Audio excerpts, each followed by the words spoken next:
So phases of the moon work a little bit like this, okay? The moon only is lit up half of the time at any given point, right? And that actually is true of any sphere that you see. If you look at any sphere, right, like a ball, if you hold in your hand, you can only ever see one side of the ball. You can't see the entire ball at once. You'd have to like rip it open and rip it apart to see all sides of it, right? And even then, you wouldn't be able to see the back of it.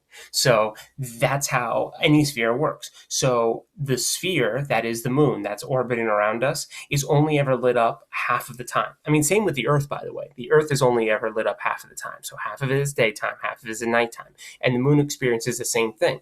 So depending on where the moon is, we see some of the part that's lit up, or perhaps all of it. So let's say that the moon is right here.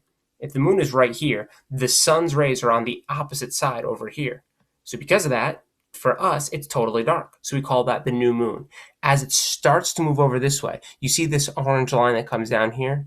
That separates these two halves of the moon right there. This part is lit up, but look at what we see from here looking up there. We see mostly darkness and then a little bit of the moon right there. And hence, that's why we have the waning crescent moon. It's a little sliver of the moon that we get to see. As it moves over here, again, half of the moon is lit up. It's this half. It's this top part over here and this bottom part right there. But we cannot see this part.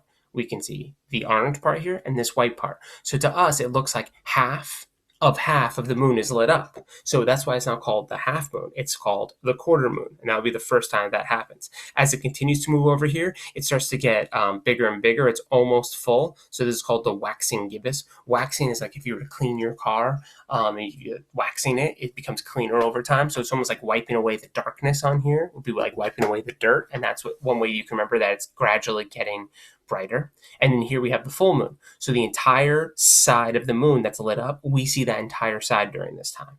And then it starts to wane. It starts to decrease its power over here. It goes back to gibbous, so full to gibbous, but this is waning gibbous. Then we have the third quarter, or the last quarter, it's sometimes called. And then we go to waning crescent, back to noon. This whole cycle takes about 28 days.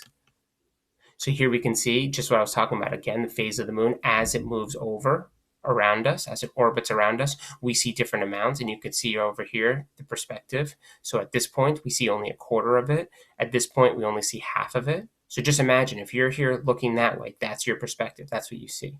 And then here is the moon on the complete opposite side for it to be lit up for the full moon. Okay, so here's a really cool image right here.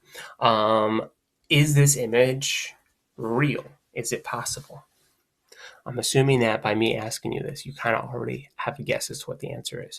Now, this is not a real photo, but can you pinpoint where the error is? What's wrong about it? Think about it for a second. We have a sunset, or a sun that's about to set. It's a little high in the sky, right? And then we have a full moon over here. Okay, if you haven't figured it out, I'm going to tell you. Okay, hopefully you can pause it and you can figure it out right now. It's like a puzzle. I love this one right here because it really makes you think. You have to know a little bit about how the moon phases work. Well, the sun and the moon, if they were on the same side like this, keep in mind the sun's much further away. The moon would be in between us right there, right?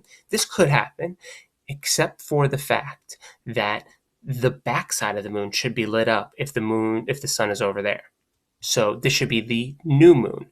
If the full moon were to be here, the moon would have to be on the complete opposite side, like behind all of us, behind the screen that way. Or the sun would have to be over there for this to be lit up, right? So they can't both be on the same side like that. The moon can be out during the day. It happens in the early day and the early evening sometimes while it's still light out.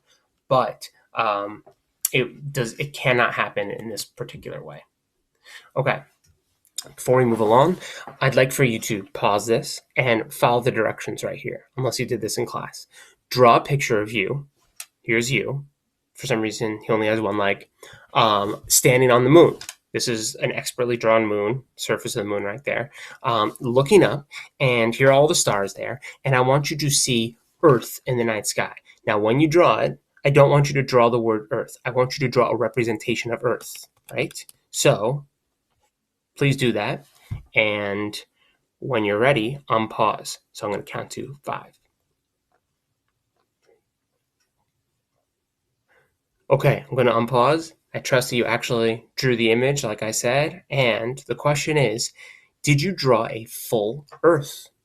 Because if you were on the moon, the Earth also has phases, and those phases would be opposite. So over here, you could see the crescent Earth. Over here, you could see the gibbous Earth. And this is one of the most famous images that was ever taken. It's an image called Earthrise, and it is super famous.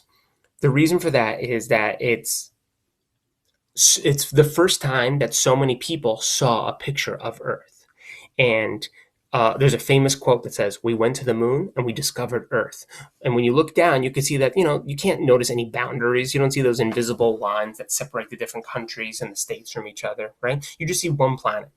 And not only that, you see the Earth like rising up compared to it, and that's everyone you've ever known, everyone you've ever heard about, every story that was ever written, right? Every person that has existed or potentially will ever exist are just on this blue dot over here, right? And it is a pretty cool thing, though. So over here, if this was a crescent, over there it would be a gibbous. So it would be like the opposite. If we're the new moon, it would be the full Earth over there. And if it was the full moon here, it would be the new Earth. You wouldn't be able to see it. It would all be darkness. So that's kind of cool. One last thing to jump in here, different people have different perspectives of the moon. So we exist here on the northern hemisphere. When we look down, this is what it looks like here. But if you were in the southern hemisphere, if you live in Australia, the moon actually looks different. So after this little bar on the bottom looks away, look how it's upside down compared to there. So once you cross over that equator line, it actually looks different to you, which I found fascinating.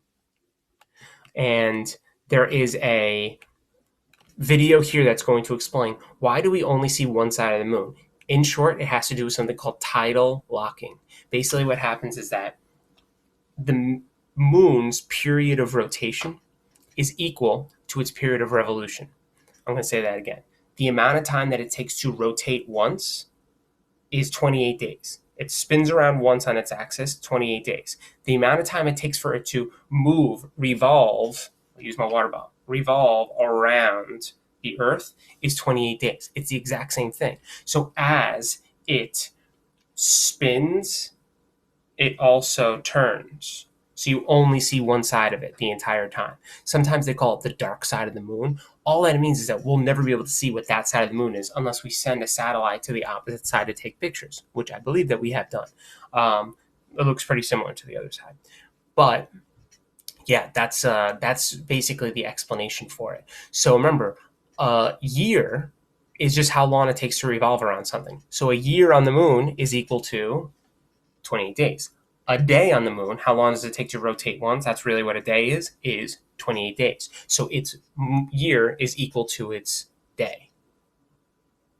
Pretty wild. And there's lots of other objects in space that work the exact same way. For example, Venus rotates so slowly that I believe its year, the amount of time it takes for it to revolve around the sun, is 280 days, something like that. We'll say that. The amount, all I know is this: it spins so slowly that it spins more slowly than that, so its day is longer than its year. Right? Hard to imagine sometimes.